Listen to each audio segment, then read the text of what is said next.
Olá! O Perspectiva Brasil retorna com informações sobre reforma administrativa e reforma tributária, as pautas prioritárias deste semestre. E vamos tratar também, nesta edição, do impacto da economia no segmento da saúde privada do país. Para abordar esse assunto, nós vamos trazer aqui no estúdio a CEO do Hospital Santa Marta de Brasília, a gestora Lucia Mídio. A semana política em Brasília terá desdobramentos importantes. Os deputados e senadores, 25 de cada casa, vão começar a trabalhar na comissão mista, em cima de uma proposta conjunta sobre reforma tributária.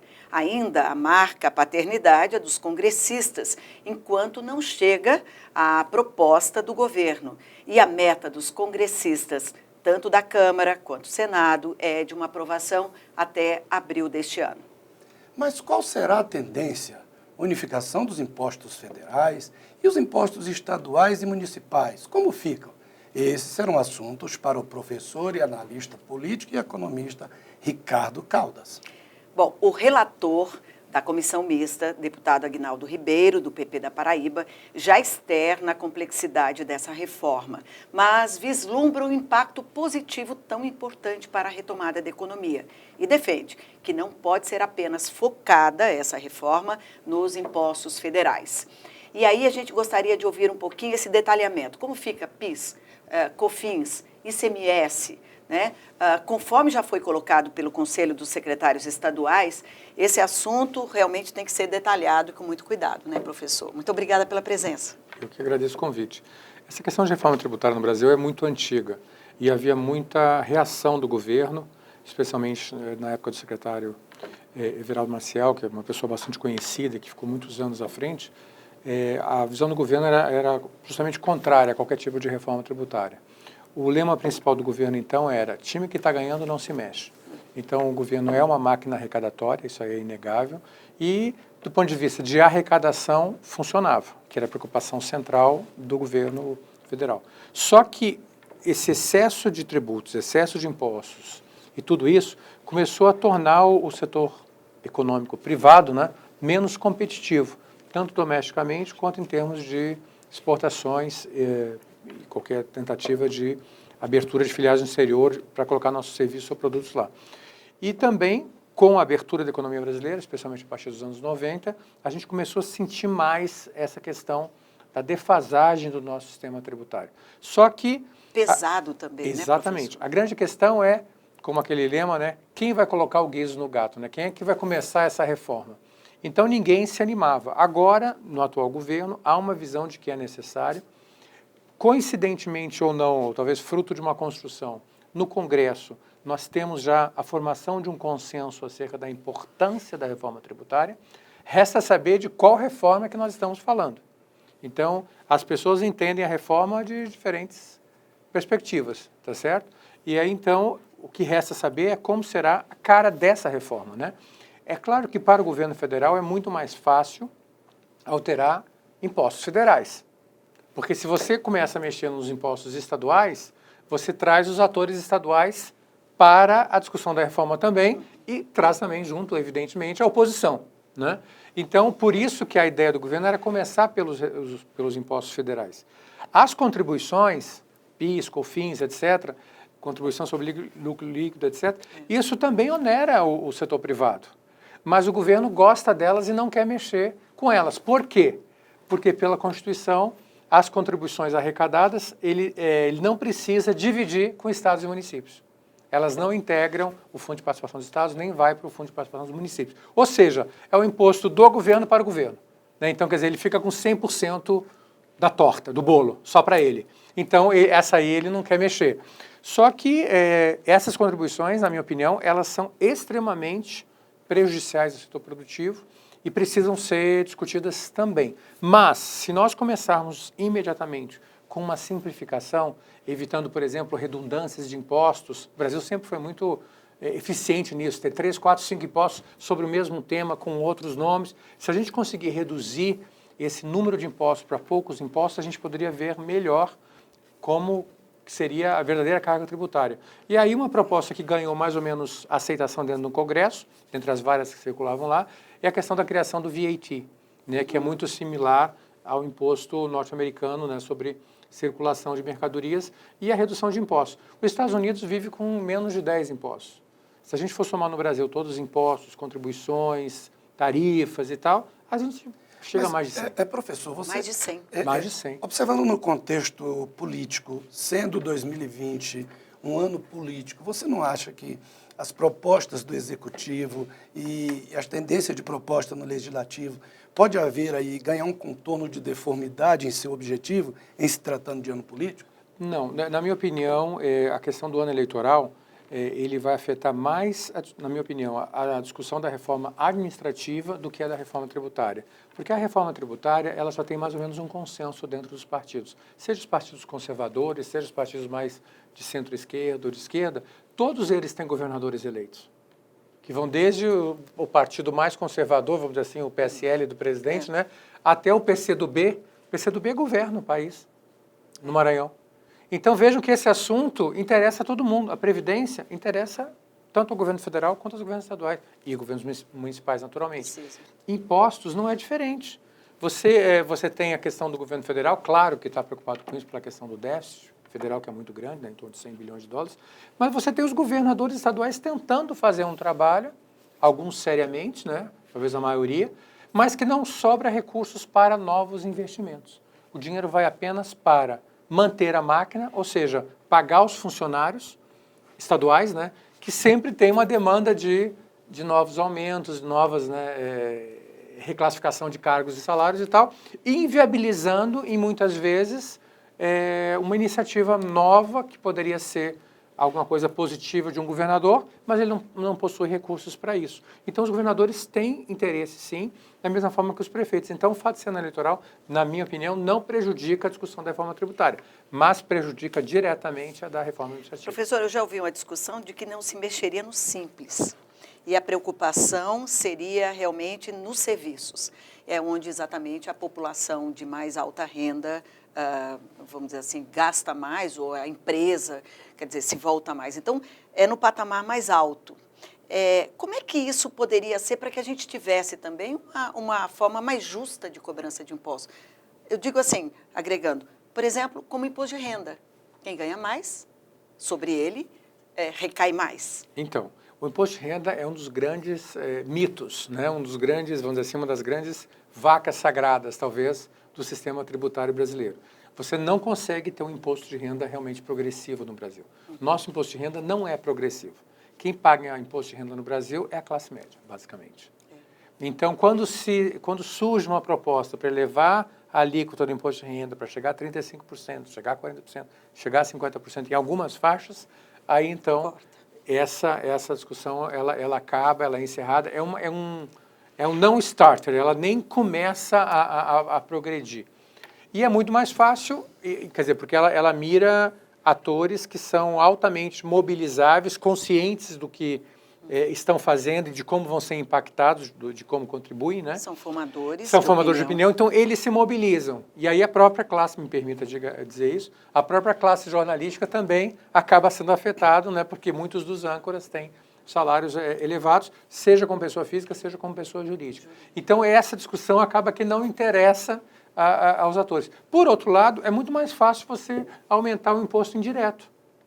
O imposto sobre, vamos dizer, sobre o litro do leite, sobre o cafezinho, porque isso impacta toda a população, mas de uma maneira muito pequena.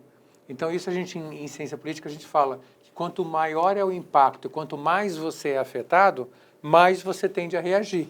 O que explicaria por que o imposto de renda não consegue subir nas tarifas. Já o imposto contrário, que é o indireto, você atinge aos 200 milhões de habitantes, mas um valor tão pequeno que não justificaria uma mobilização se o cafezinho passar de R$1 ou 5 para 5,50 ou para 8 ou para 10 reais. Então, com isso, o governo sabendo disso, ele distribui os impostos politicamente, não economicamente, de forma que não haja uma reação a novos impostos. Mas, professor, todas as vezes que se abrem discussões de reformas, e principalmente onde o conceito dessa discussão está voltada à carga tributária, o que mais se fala é o custo Brasil, os empresários já ficam tremendo, porque há uma tendência de que cada vez que se discute isso, de aumentar impostos. O senhor vê também essa discussão tendendo para esse caminho? Pois é, essa é uma questão importante, a atuação dos empresários. Muitos empresários, eles também gostam, às vezes, de não enfrentar a questão de frente, de tratar o problema como ele é. Então, quando o governo fala, muito bem, eu vou reduzir vários impostos indiretos, mas eu vou aumentar o seu imposto de renda à pessoa jurídica. Aí os empresários dizem, não, deixa tudo como está. Por quê? Porque muitos impostos indiretos você consegue repassar para o seu cliente. Então, se subir, por exemplo, o valor de atendimento dos produtos utilizados pelo médico, eu tenho certeza que o setor hospitalar vai ser obrigado a repassar aquele aumento para o consumidor. O paciente. Para o no caso, o paciente, exatamente. Só que no caso do imposto de renda da pessoa jurídica, você não transfere. Porque o imposto de renda da pessoa jurídica cai integralmente sobre a organização principal. Então, veja que quando então a discussão começa a entrar nesse nível, é claro que você prefere dizer, então vamos deixar as coisas como estão. Professor, o Brasil é caro para o brasileiro. E uma questão que a gente observa é que hoje, por exemplo, quanto é que o senhor pagou de imposto se o senhor fosse computar tudo que o senhor consumiu? Quer dizer, não há transparência. Isso Sim. pode mudar? Pode, uma medida simples que permitiria isso, mas aí teria que também ter uma pequena reforma, que alguns já estão tentando fazer, é separar na hora que você paga o produto, que você compra o produto, o que é o valor do produto e o que foi adicionado ali de impostos, taxas, contribuições, como a gente vê fora, serviços, etc. Só que no caso do Brasil, essa ideia nunca prosperou, porque os governos sempre tiveram uma receio de que a população visse quanto ela realmente está pagando de impostos, porque isso gera o quê? Gera uma conscientização. Como é que os americanos se tratam entre si? Eles se tratam como taxpayers, como contribuintes. No Brasil, essa ideia do contribuinte nunca amadureceu. Você é sempre um cidadão, um cliente, um eleitor, mas nunca um contribuinte. No próximo bloco, vamos falar sobre reforma administrativa.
Nós vamos falar agora sobre reforma administrativa, um assunto que é importante para o governo, mas é importante também para o Congresso Nacional.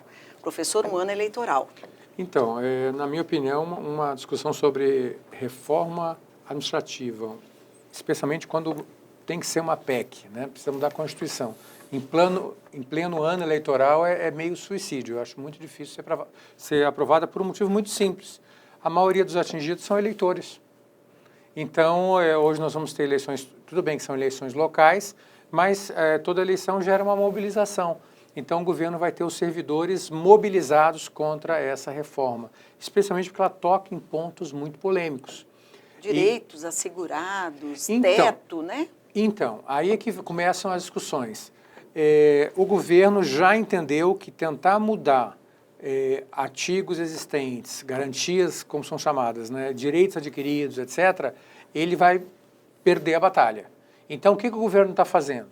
Ele está dividindo a discussão da seguinte forma. A nossa reforma é para os que entrarem no serviço público a partir do ano que vem que a reforma for aprovada. Então, com isso, ele já manda uma certa sinalização de calma para os atuais servidores públicos. Mas isso não os tranquiliza, porque eles têm uma agenda própria. Aumentos salariais, em alguns casos, reajustes, gratificações, dependendo da categoria, né? Então, eles querem ver mais benefícios, especialmente benefícios econômico-financeiros. O que o governo está trazendo? Para os novos servidores, fim da estabilidade, ou seja, qualquer servidor público poderia ser demitido, aumento do período de estágio probatório, que eram 2 anos, depois passaram para 3, e o governo quer passar agora para 10 anos, ou seja, no período do estágio você pode demitir, sim. 10 anos ainda. A proposta do governo é que sejam 10 anos de estágio probatório, para você ser confirmado como funcionário público. Funcionário estável. Atualmente são 3, né? Depende um pouco de categoria, mas em média é isso. E o governo pretende com isso também, além disso, né, reduzir os gastos com os servidores públicos, que ele quer que os próximos concursos sejam com valores menores, né, em termos de salário, né? Não do que os começando atuais, perto do teto. Não começando muito perto do teto, como naquelas categorias, vamos chamar de categorias nobres, né? Auditor da Receita, procuradores, juízes, etc., federais, que já entram batendo no teto, né? Então, o governo quer acabar com isso, ele quer que os novos entrantes iniciem num patamar mais reduzido e sejam promovidos apenas por mérito e não por antiguidade. Professor, o governo Bolsonaro tem uma tendência de mexer em situações que muitos governos no Brasil procuram não mexer. Com certeza. Não seria um equívoco da equipe econômica, juntamente com o presidente da República, mexer num tema tão espinhoso em ano eleitoral? Porque o foco é, vamos concentrar na mudança de conceito do funcionalismo público. O teto tem que ser respeitado. Mas existem estatais que se ganham 4, 5 vezes o teto. Como administrar isso? Na área de saúde, só para completar, tem hospitais de referência aqui, cuja direção ganha em torno de R$70 mil por mês. A presidência já chega a 100, 110 mil reais. E é pública, é uma instituição pública, não estatal. Então, as empresas estatais, autarquias, fundações, elas têm uma legislação diferenciada, porque esse teto ele é aplicado ao Poder Executivo diretamente, que no caso é o Presidente da República, que seria o salário máximo, e no caso do Poder Legislativo, você tem justamente os deputados e senadores, que seriam o salário máximo, e no caso do Poder Judiciário, seria os ministros do Supremo. Mas isso não atinge diretamente as empresas de economia mista. Por exemplo, o caso da Petrobras. Então, a Petrobras, o que ela argumenta? Eu não posso pagar o teto para os meus diretores, senão eu vou perder esses diretores para o mercado, porque um diretor equivalente no mercado estaria ganhando 100, 200, 300, 500, 1 milhão por mês. Ele tem um bônus e tal, e tal.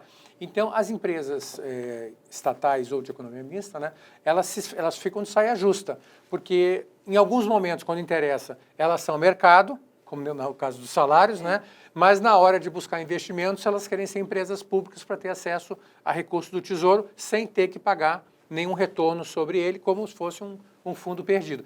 E aí, então, você tem essas distorções. Com um agravante que eu colocaria, que eu estava mencionando aqui para o nosso colega, os conselhos.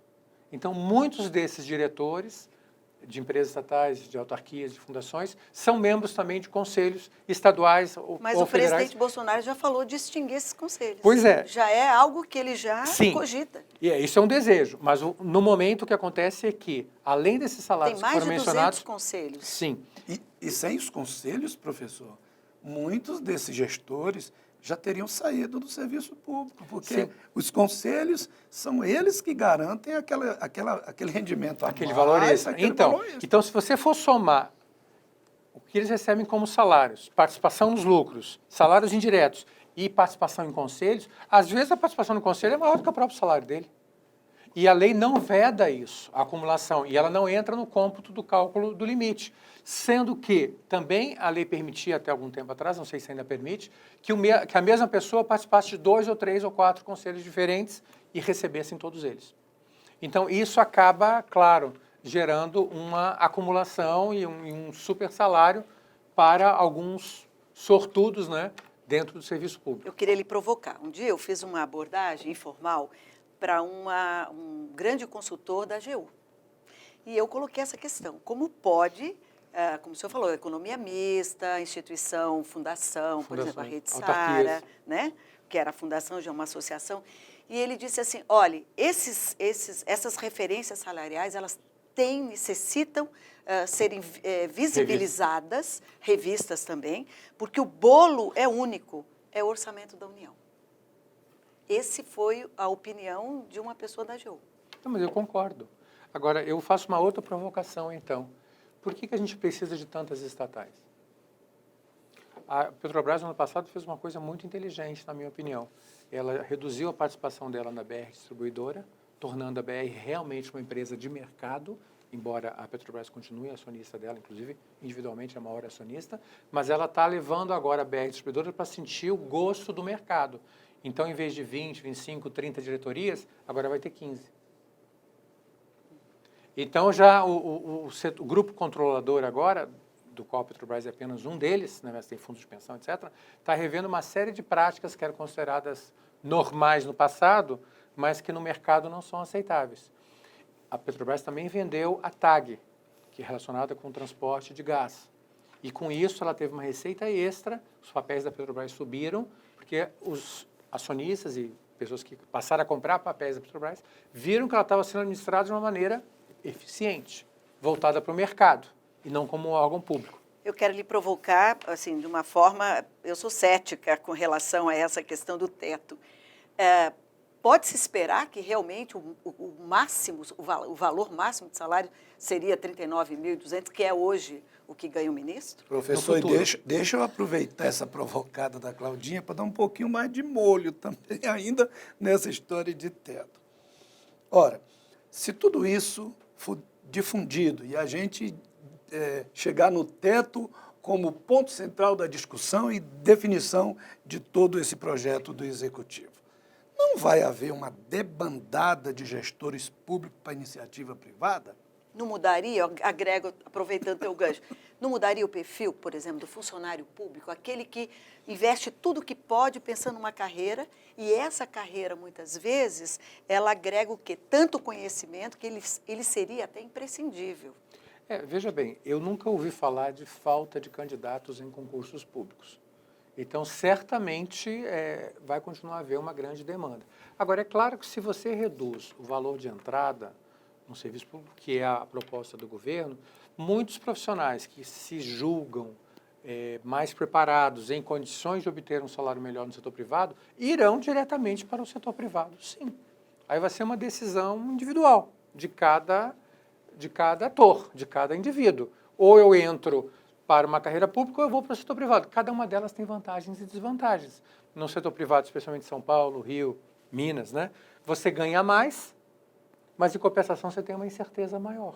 Eu conheci muitas pessoas que trabalhavam, e até trabalharam comigo, em banco de investimento, saíram com receitas substanciais e saíram para seguir uma carreira no serviço público. Por quê? Porque o serviço público oferece estabilidade.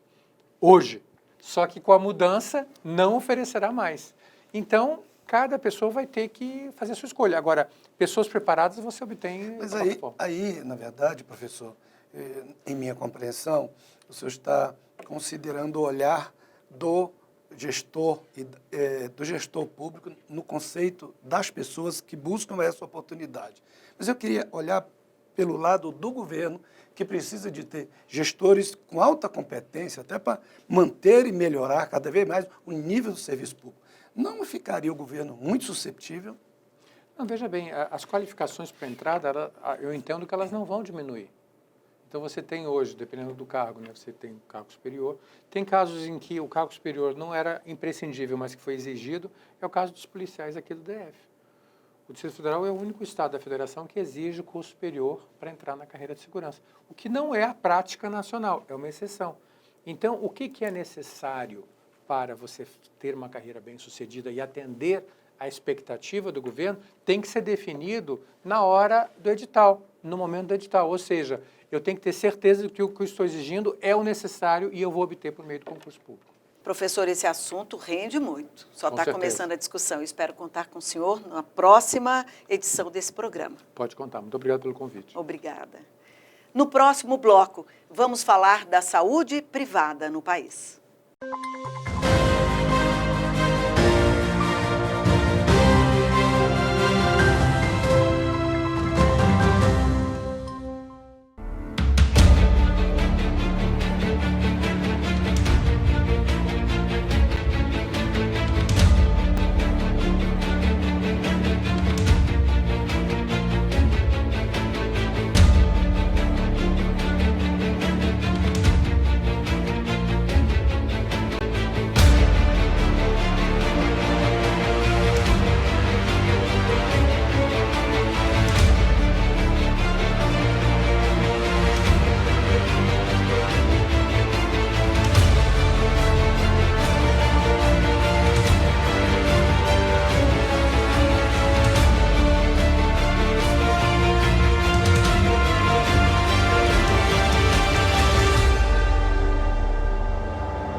Está aqui no estúdio a CEO do Hospital Santa Marta, Luci Emídio.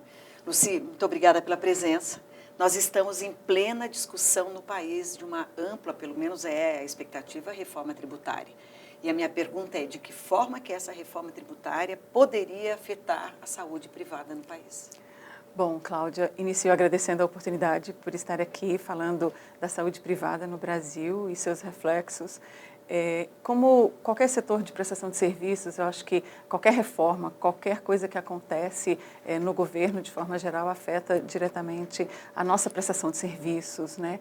Como que um hospital privado, que já tem uma regulação muito forte dos conselhos de legislação, ainda sofrerá com certeza os reflexos de uma reforma tributária que não tenha a visibilidade de fazer um benefício para essa prestação de serviços privada hoje no país.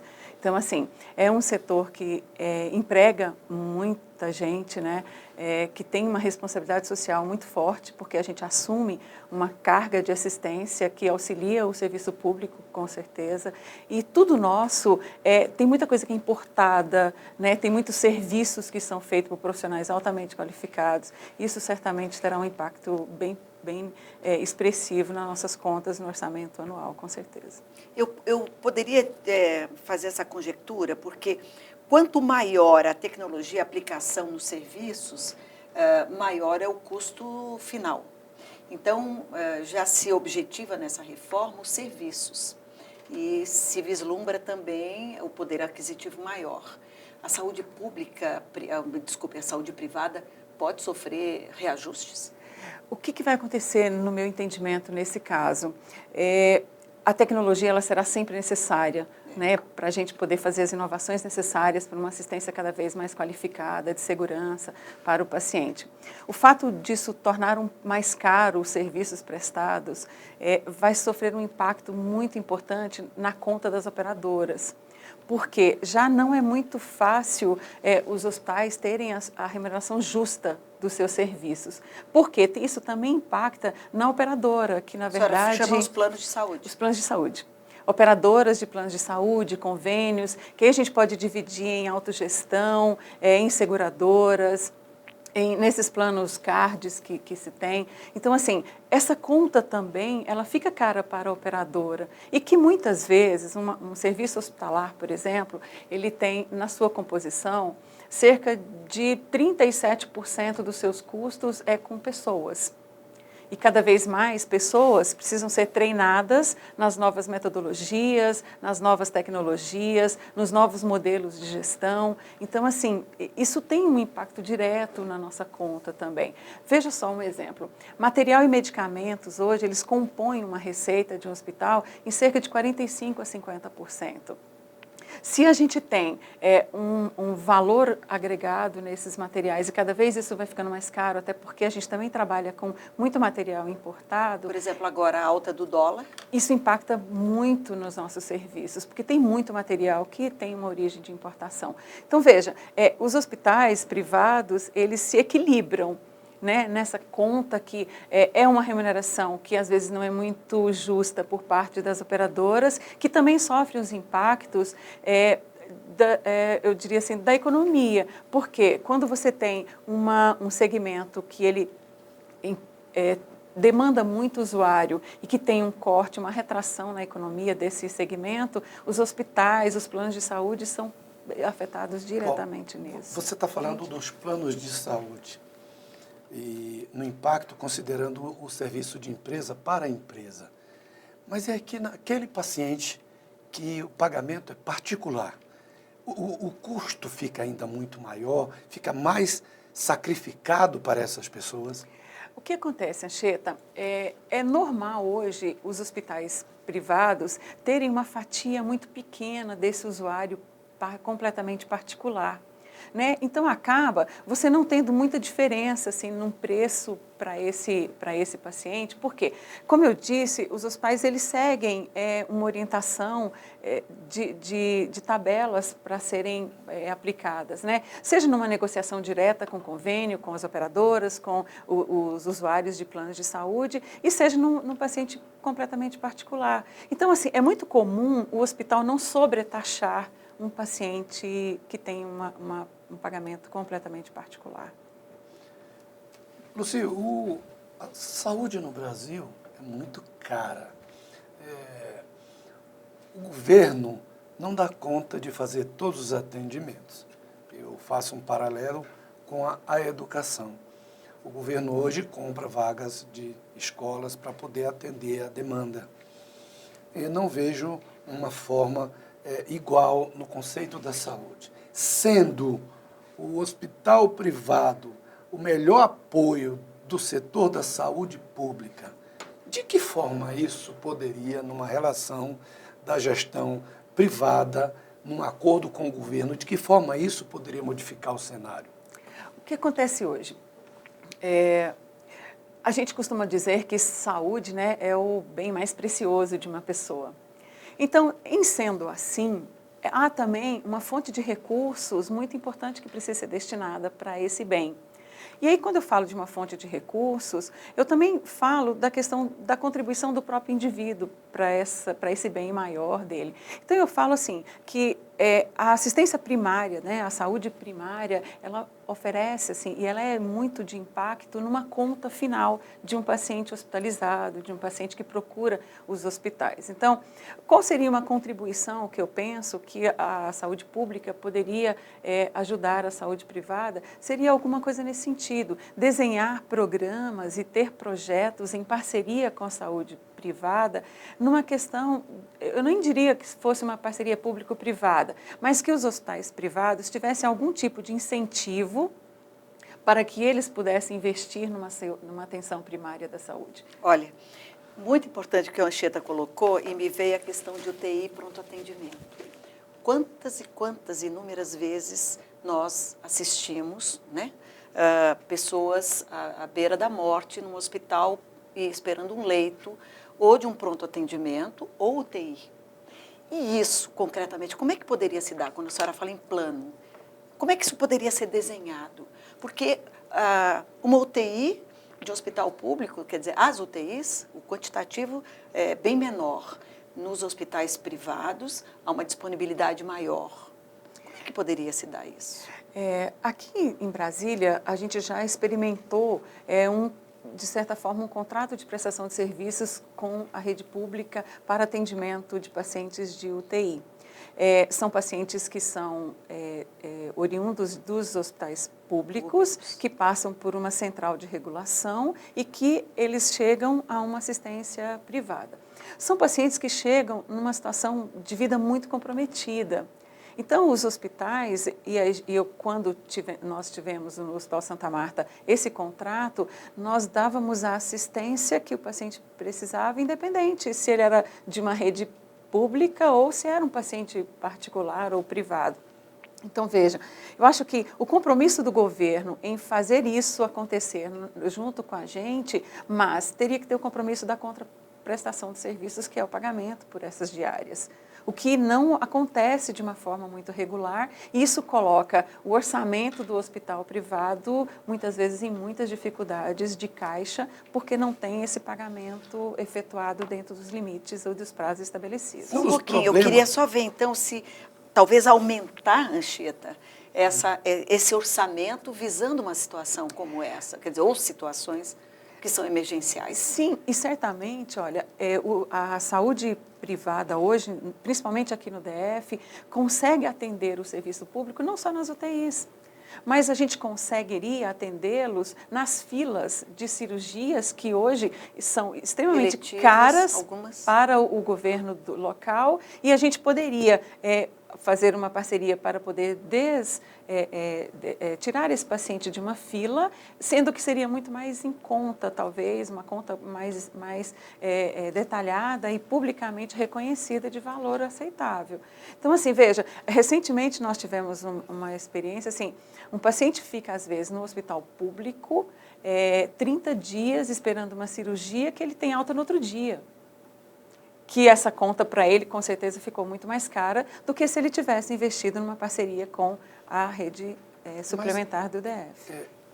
Um dos grandes adversários neste conceito da relação da saúde pública com a saúde privada, considerando a necessidade do governo, a partir da demanda que o governo não dá conta. A história da tabela, o serviço privado é executado, mas o governo paga com base na tabela do serviço público. Como é que fica isso? De que forma isso pode ser revisto para também os hospitais, ao atenderem o paciente da rede pública, não fiquem defasados em seu faturamento? Os preços assim que eram praticados, né, e que às vezes ainda podem ser feitos, eles não são exatamente um preço SUS, Anchieta. Eles têm uma característica de ser, na construção desse preço, ser de uma tabela SUS, mas em alguns itens de diárias e taxas, por exemplo, você consegue negociar um outro valor. Então, isso, de certa forma, traz um equilíbrio para a conta ter uma equidade, eu acho, e principalmente ter um preço justo, tanto para o prestador quanto para o GDF, que é quem contrata. Queria só arrematar uma perguntinha. O atual governador, a senhora acha que com esse gestor é possível se evoluir nessa linha de saúde que a senhora comentou? Olha, Cláudia, estamos tentando. Nós já tivemos algumas reuniões com o secretário de Saúde. Eu imagino que o governo ele é extremamente sensível a essa necessidade. Existem aí alguns pontos divergentes da assistência que precisam ser resolvidos. E a gente tem encontrado no secretário de Saúde, pelo menos, uma disposição em discutir o assunto. Que Brasília seja exemplo. Que Brasília seja exemplo. Olha, muito obrigada pela sua presença. Espero contar com a sua presença de novo aqui. Numa pauta que tragamos juntos aqui para a gente poder... Esse é um assunto interessante. Eu acho interessante a gente, e eu agradeceria ter outra oportunidade, porque o Hospital Santa Marta, por exemplo, ele está dentro de um modelo de gestão muito profissionalizado. E isso tem trazido para a gente o reflexo de ser referência de saúde humanizada e de excelência aqui no Distrito Federal. Então, nós temos acreditação internacional, nós temos acreditação nacional, nós temos várias outras acreditações de processos que fazem com que o hospital seja realmente uma referência em cuidado humanizado. Atualmente, nós somos um dos maiores geradores de impostos do GDF, nós temos cerca de 2.000 colaboradores diretos, mais de 1.000 médicos cadastrados, então a gente tem uma geração de receita para o GDF, que eu acho que a gente contribui bastante para os dois governos. Para o bem da saúde da população, que as relações melhorem cada vez mais, que a Sim. saúde precisa. Com certeza. É o assunto mais delicado de um governo, com certeza. Com certeza. Muito obrigada. O Perspectiva Brasil fica por aqui e nós convidamos para que você nos acompanhe na próxima edição. Clique, se inscreva na nossa página do YouTube. Até o próximo encontro. Obrigada. Até o próximo. A gente se vê.